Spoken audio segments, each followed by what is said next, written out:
রাধে রাধে। প্রিয় ভক্ত, এই সেই ৫,০০০ বছর পুরানো বৃন্দাবনের ব্রহ্মাণ্ড ঘাট। এই স্থানেই যশোদা মায়ের পুত্র শ্রীকৃষ্ণ মাটি খেয়েছিল।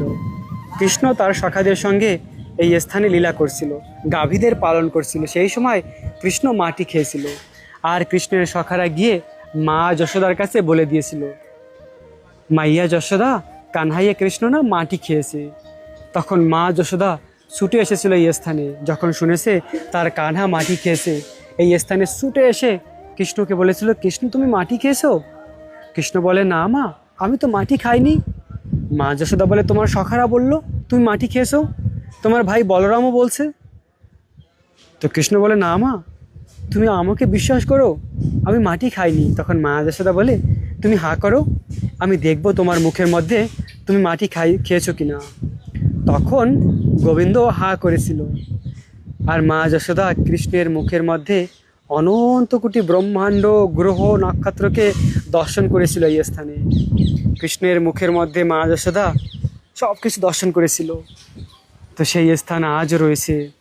গোবিন্দ হলো অনন্ত কোটি ব্রহ্মাণ্ডের মালিক, অনাদির আদি পরম পুরুষোত্তম, যিনি হলেন অনাদির আদি, যার মাধ্যমে সব কিছু সৃষ্টি হয়েছে, তিনি হলেন কৃষ্ণ।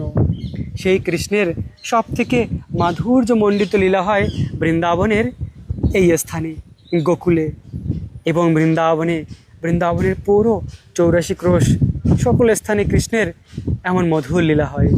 তাই তো এই ভূমি এত দুর্লভ, কেননা এই ভূমিতে স্বয়ং ভগবান লীলা করে, কৃষ্ণ লীলা করে এই ভূমিতে। তাই এই ভূমিকে দর্শন করলেও ভগবানের প্রেম লাভ করা যায়। এই সেই সুন্দর গাছটি, এটি হলো কেলিকদম গাছ। এই কেলিকদম গাছে উঠে কৃষ্ণ বাঁশি বাজাতো। কেলিকদম গাছ হলো রাধারানীর স্বরূপ, কৃষ্ণের স্বরূপ হলো তমাল বৃক্ষ, আর কেলিকদম গাছ হলো রাধারানীর স্বরূপ।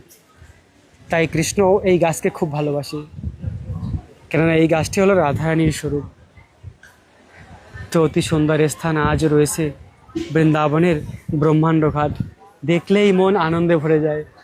প্রিয় ভক্ত, দেখুন কত সুন্দর, আহা, গোবিন্দের এই লীলাভূমি। রাধে রাধে।